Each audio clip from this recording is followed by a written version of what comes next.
tapi makanannya yang ada di dalam gubuk bapak-bapak petani itu benar-benar makanan mewah, hingga lengkap dengan buah-buahannya seperti anggur, apel, dan jeruk.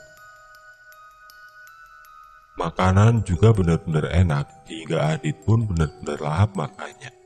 Saat sedang makan, bapak petani itu tiba-tiba ngomong yang buat Adit bingung, karena sama sekali nggak ngerti maksud perkataannya apa.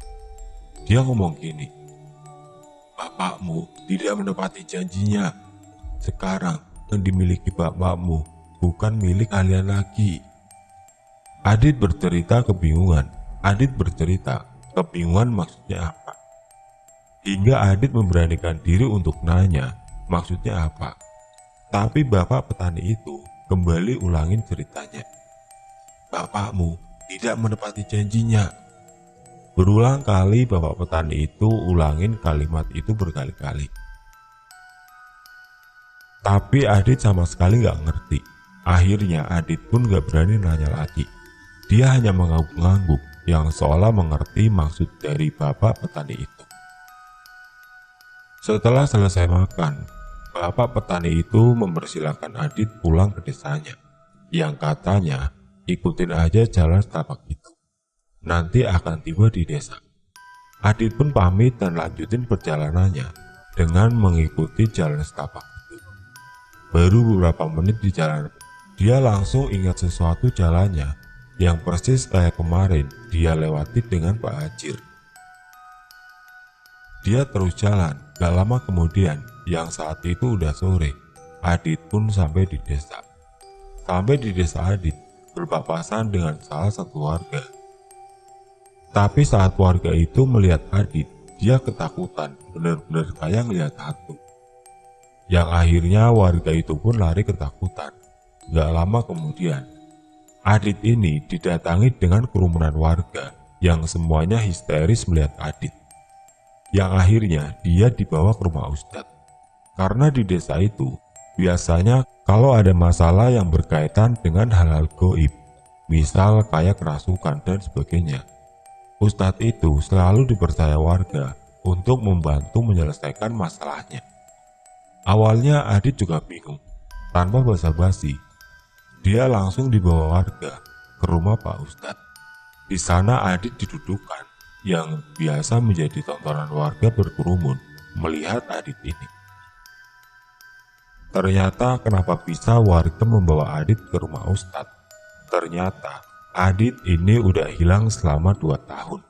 Yang saat itu istri dan anaknya pun sudah balik ke kotanya karena Adit tidak ditemukan.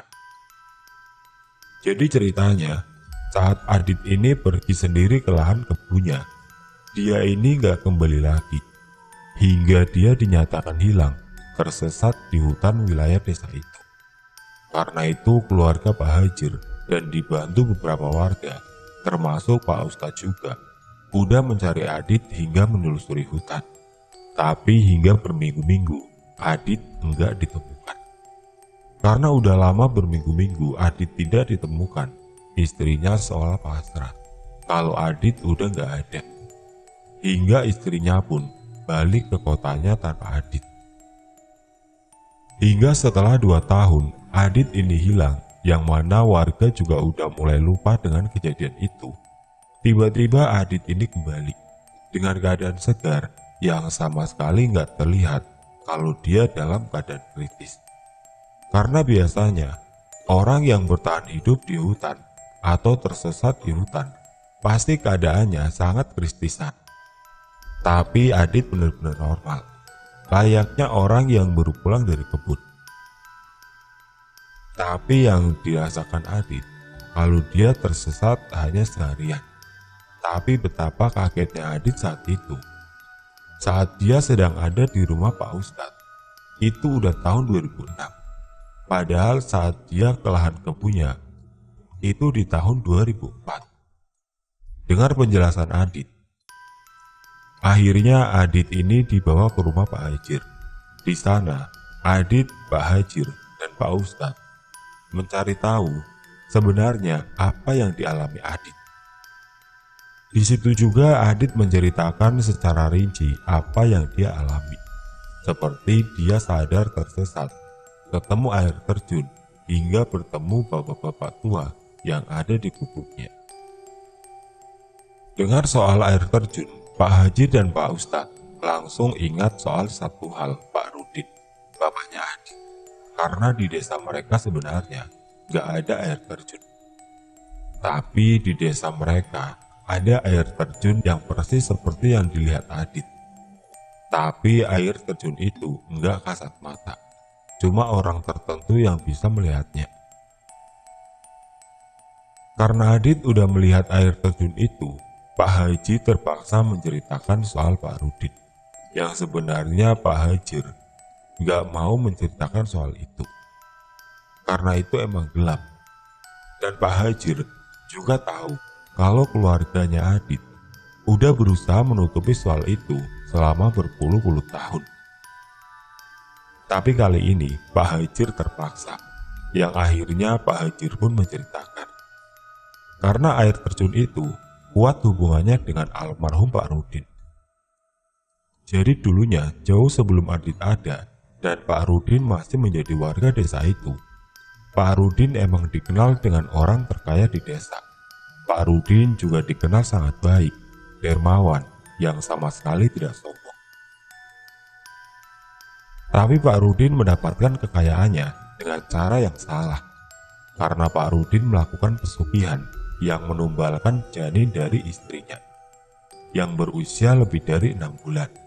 Dan ini terjadinya di tahun 70-an. Menurut masyarakat juga, hal itu udah beberapa kali dilakukan Pak Rudin. Yang akhirnya pesugihan itu terbongkar, yang semua masyarakat tahu dan resah karena itu.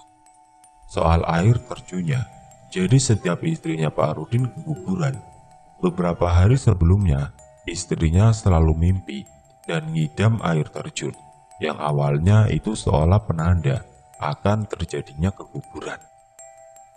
Dan sehari sebelum istrinya keguguran, Pak Rudin selalu pergi dan tidak berada di rumah. Tapi ada beberapa masyarakat desa yang bisa melihat ada aura lain yang berbentuk air terjun di wujudnya Pak Rudin. Masyarakat yang bisa melihat air terjun itu emang ada yang berada di hutan. Pak Rudin telah mempersembahkan janin bernyawa dari istrinya ke air terjun itu untuk mendapatkan apa yang dia inginkan. Hingga akhirnya semua masyarakat desa tahu dan keluarga Pak Rudin disudutkan oleh kebanyakan warga. Hingga akhirnya Pak Rudin menghentikan persekutuannya dengan jin. Tapi menghentikan persekutuan gak segampang itu, karena yang awalnya jin sebagai sekutunya saat itu berubah yang menjadi musuhnya.